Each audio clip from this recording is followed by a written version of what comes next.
final level of the game, and Knuckles can't actually get here because his story ends Sky Sanctuary Zone. And his version of Sky Sanctuary Zone is literally just the very beginning of it, and then there's a special boss fight that Sonic doesn't fight. He's spared from the final 2 levels of the game. This level is pretty annoying because there's lots of parts where the gravity switches over and then you're walking on the ceiling upside down, and it's kind of hard to adjust to that. But I played a lot worse. I played levels with a lot worse anti-gravity gimmicks than this. Crazy Gadget comes to mind. Anti-gravity is a lot worse than a 3D game because then you have to deal with the camera switching around. At least here the camera always stays the same. You move so slowly in those parts that I don't really like them. This is also the first level in the game where the electric shield ability to make you immune to electricity is actually really helpful. I don't know why I went back here. I guess to show you that's a point of no return. But anyways, yeah, if you have the electric shield, it's especially useful here because you can just walk on the electric floors and just skip them. Although, if you have enough rings, you can just walk on the floors and keep collecting your rings. So, I don't recommend that though. I had no idea this checkpoint was here when I first played this level. So, I came back to this level and I fell into a pit a minute or so in. And because I didn't hit that checkpoint, I had to redo the entire level all over again. And it's a really dickish pit too, because... oh yeah, I hate these things. Look, it's a time waster. Like, you're not even doing anything. You're literally just watching some stuff happen. Why does this have to drag on for so long? You can't actually go back for those item boxes and make your way back here. I didn't realize that you could though. But yeah, I hate that one pit in this level that's right before a checkpoint, because it comes before a long stretch of land where you're running on an electrified floor, and so naturally your instinct is to just keep running forwards. But because Sonic's at the center of the camera, if something new happens, then you're expected to react to it with lightning fast reflexes. So here's this pit. Here's the pit. I hate that pit so much. And if you didn't go back to the left to get that previous checkpoint, you had to do the entire level all over again. And I especially hate this part of the level. It's so unintuitive. No Sonic level requires you to do this. Of course I have trouble with it. It took me multiple playthroughs of the game for me to finally realize what exactly I was supposed to do. Basically, you have to see those yellow lights. You have to hit all of them so that they're red. And then that'll open up the door for you, and then you can progress. I don't know why I had such a hard time figuring that out. Probably because, again, it's not something you expect from a Sonic game. You can potentially just put down the controller and wait a few minutes, and then you'll be past this section. But I guess it would take longer, so I just don't like this level. I don't like how you have to rely on these slowly moving floors, and you have to carefully jump over a whole bunch of shooting blue projectiles. But the thing is that the projectile shooters are so close to each other that it's really easy to get hit by one while you're trying to jump to dodge the other. And I hate these things. Like,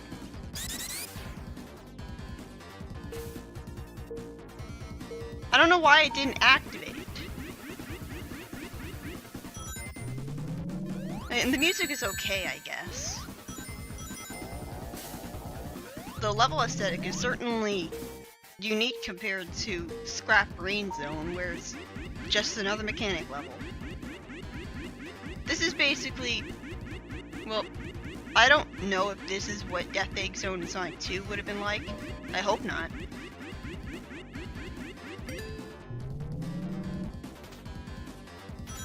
Levels like this make me glad that Death Egg Zone in Sonic 2 never came to fruition. That it was literally just a boss fight area.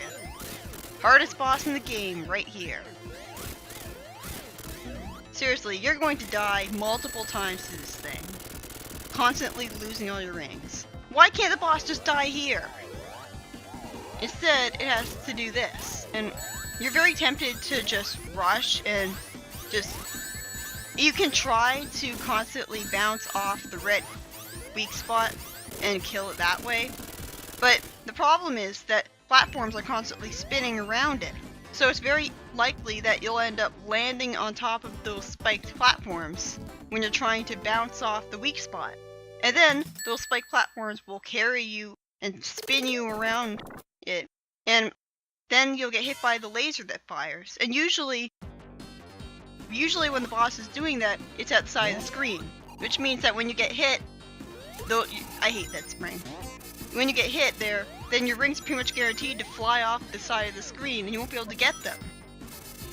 Of course, if you have Hypersonic at this point, the boss is no big deal. But even today, I can't get Hypersonic without the Mushroom Hill Zone trick. Because I don't know where all of the giant rings of Sonic and Knuckles are. I mean, now I've gotten to the point where I can get Supersonic before Ice Cap Zone. Or at Ice Cap Zone. I hate that section. Like, you have to... It's another section where you're expected to dodge blue projectiles, but the shooters are so close to each other that it's easy to jump into one when you're jumping to another. And it's made all the more complicated by the fact that you're upside down. This is a heavy platforming level, as you'd expect of Sonic and Knuckles.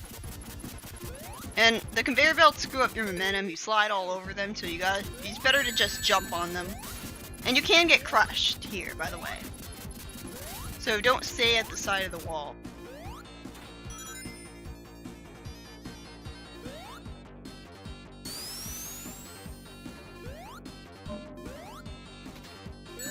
Oh yeah, I hate these things, because a lot of the time, they just suddenly appear on the center of the camera.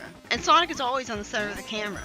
So that means that if you're running forwards really fast, like you should be doing in a Sonic game most of the time, you're pretty much guaranteed to get hit by the spike balls because they instantly come on screen to the center of the screen and hit you. That's the definition of cheap. I mean, I can understand if they appeared on the right of the screen. And I hate these things too because they take a while to... I didn't know you could destroy those spike balls. Okay. I don't like the warp panels because they take a while to use.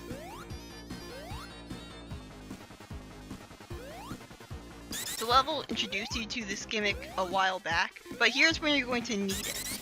Basically, you stand on top of a part of it for a while, and then it'll start sinking, and you'll be able to jump and use it as a staircase. But you gotta be quick about it because it'll fall apart after a while. And you don't have to stand there spin dashing in order to make it rise up. You can just stand on it normally. Oh, it's a good thing that hit me then. That was lucky. And again, a lot of people have a lot of easier time with this game because they get the super forms a lot earlier than I do because they know where all the giant rings are. And of course, they're good at beating this Blue Spear minigame, but this game has one of the easiest, if not the easiest, special stage in Sonic history. So, it's really not that impressive being able to beat all of them on the first try. I'm just saying that it really feels like the boss of Act 1 of this level was made with the developers assuming that you had Hypersonic by that point. It's the Sonic 2 problem all over again. They just assume that you have an invincible super form, and so they make the game cheap instead of thinking hard and thinking, how would a fair game be? So they made that boss obscenely difficult because they didn't think everything all the way through. I don't think that's entirely what happened, but still. Besides, I feel like it's a lot more accurate to show off what playing through the game is like when you don't have a super form constantly. Because one, it would get really annoying not being able to hear the level music because you're constantly hearing the supersonic theme, which is literally just the invincibility theme, which is exactly as repetitive and droning as you think it is. And two, it's a lot more accurate to the game. It's a lot more of an accurate representation of the game's difficulty to show off exactly. Yeah, I hate this boss. It takes forever. Basically what you're supposed to do is constantly go into these warp panels to switch up the gravity and send these spike balls into the boss fight. And it takes forever. Like, you're guaranteed to spend multiple minutes on it. And there's no way at all to speed it up other than doing what I'm doing. And even then it still takes forever. And you can't just jump inside the warp panels and then immediately use them again. No, you have to walk out of them for a little bit and then go back into them. And you really don't want to lose your shield here, which can be done if you get hit by the spikes, because after this comes another boss, the real final boss of the game. And there are a lot of people who have a hard time beating the final boss on the first try, especially because a lot of people have their time so high up when they get to this point in the level that they can easily time over on the final boss fight. And the fact that this boss fight takes so long is inexcusable because of that. Why don't they reset the timer when you get to the final boss? And it wouldn't be such a big deal if it weren't for the fact that when you die to the final boss, you're forced to fight it without rings. And that's so backwards. Like, okay, you notice that the gamer is having trouble with the game, so you make it harder for him? That's not how good game design works. I hate this boss so much. But yeah, I think it's a more accurate representation of the game's difficulty to not blast through the entire game with the super form. Because when you're first playing the game, you're not going to have a super form in the actual levels. And even on your second playthrough, you won't. So if I just killed all of the bosses with my super form, then it wouldn't be accurately showing off the difficulty and how to beat them. Plus, every LP does that, and I want to be different. And there's also, obviously, the fact that this is my second playthrough of Sonic Alone by that point. So I wasn't good enough to get the super form. But again, I like that because it's accurate showing off of the game's difficulty. I don't die as much when I play this game now. This part of the boss fight it takes a long time, and it's also pretty unintuitive because the last time you fought a boss with fingers and stuff in Lava Reef Stone Act 1, you weren't supposed to spin dash into it. You're supposed to just tediously jump onto it one at a time. But here, spin dashing is the best strategy because you actually bounce back from the fingers and hit them. So it feels really inconsistent, and that's bad game design. It takes a while for you to figure out what exactly you're supposed to do here. It's very unintuitive because you just assume that the boss will reveal its weak spot on its own, because a lot of boss fights do that in video games. But no, you have to jump into that red thing first. This boss is pretty easy once you get the pattern down.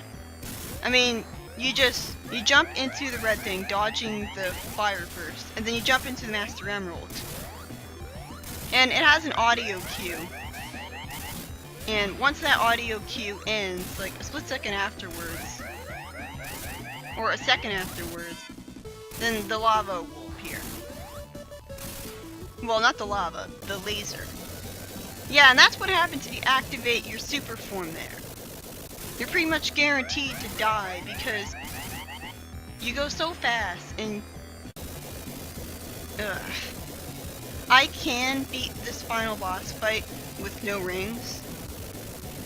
I can beat this final boss fight on my first try without dying. When I played this for the Let's Play, I just didn't care. I just wanted it to be done with. I'm showing off the boss fight in Sonic 3 Complete, but I can beat it legitimately. But yeah, that boss fight is kind of annoying, especially in your first playthrough, and the audio cue, I think it would have made more sense in retrospect if the audio cue, if the laser fired, the instant audio cue ended instead of happening a second afterwards, because that can throw you off. And I hate this section because you can very easily die when you're attacking Eggman.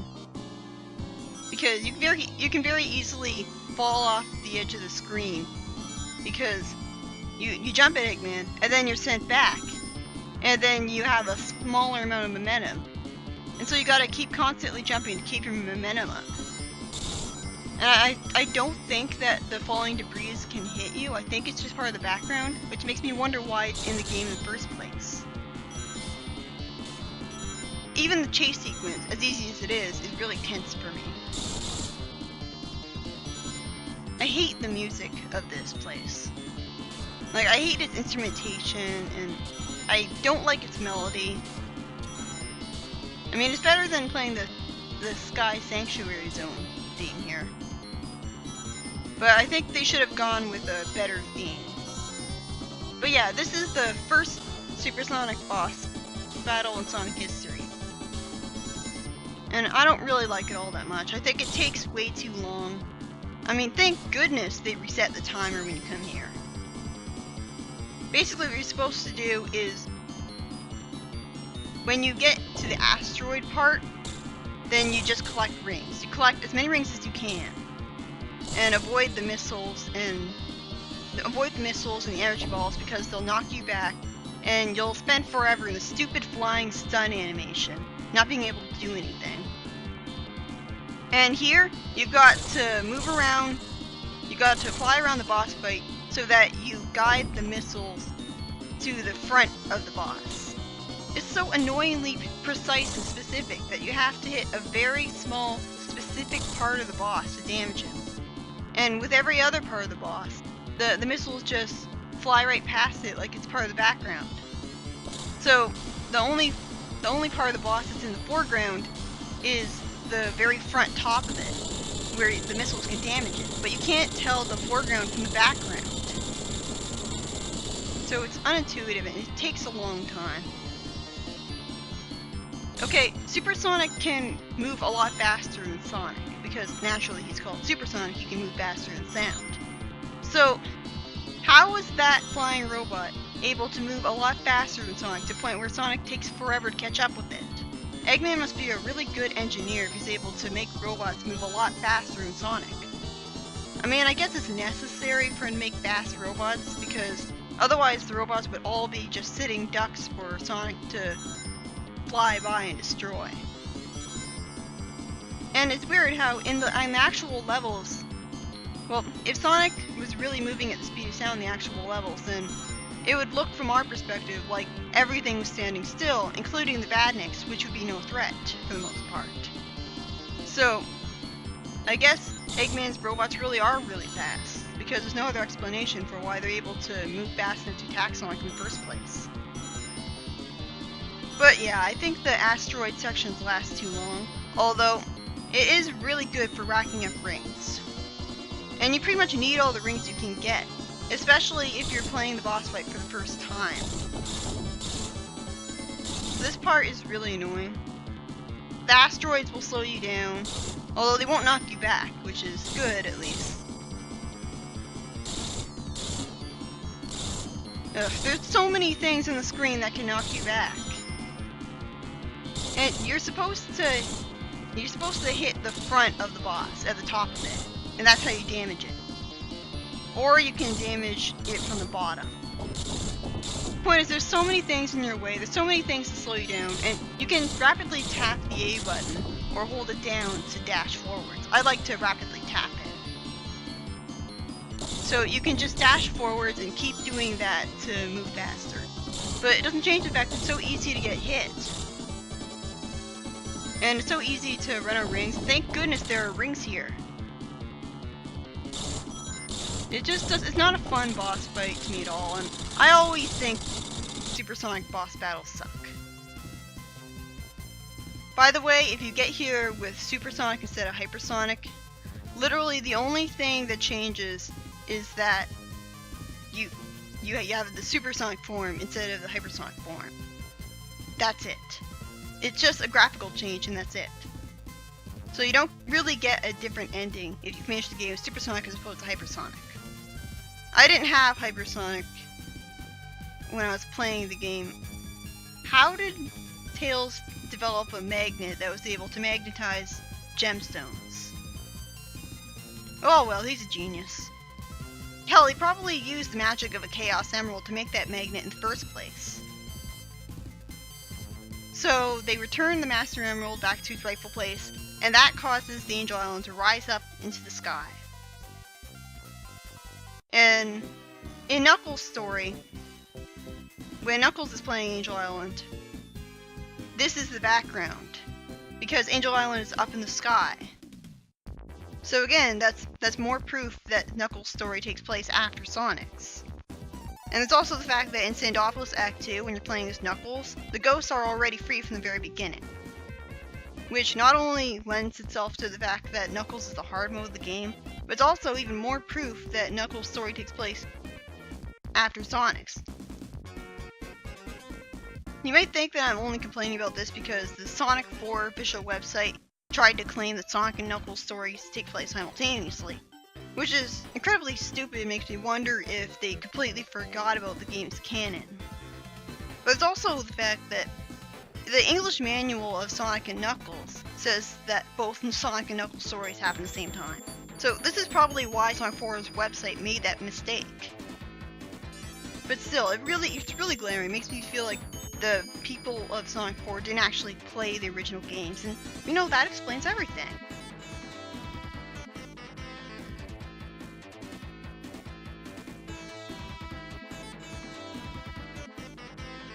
I love how the Sonic on Tails' plane is completely reversed, by the way. That's not actually supposed to happen. It's pretty obvious that the sprite is literally just the Tails plane from the very beginning of the game, only it's turned around. Because in Sonic 3 Complete, they fixed that.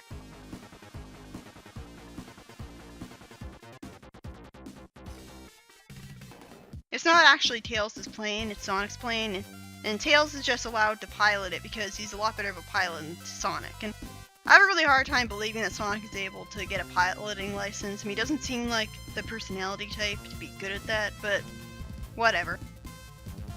But yeah, this is easily my favorite classic Sonic game. I love Sonic 3 especially because I love how fast and fun the level design is. I love how there's so many different slopes and loops, and it's got satisfying platforming too. Like, even the levels that I didn't like when I first played them, like Marble Garden Zone, I was able to warm up to.